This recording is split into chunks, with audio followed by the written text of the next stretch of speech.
Bueno, ni uste balorazioa positiboa dela, ez?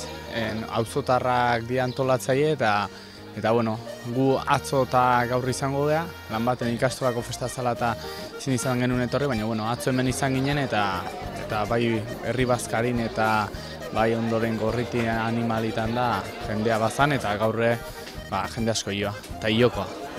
Izan ere beti esaten da janedanak edo jendea biltzen duela. Zuen kasua da orain ere 11-etakoa beteta duzu taberna. Bai, funtzionatzen gauza bada, bai 11-etako bertsolarikin eta ondoren bazkarik eta gero dantzak jendea erakartzeu.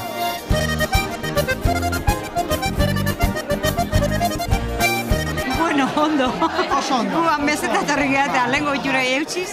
Urtero etortzen geha eta gaina txiki-txikitatik amaiztzak etortzen ginen da. Guibarrako geha eta beti danik jai izan da.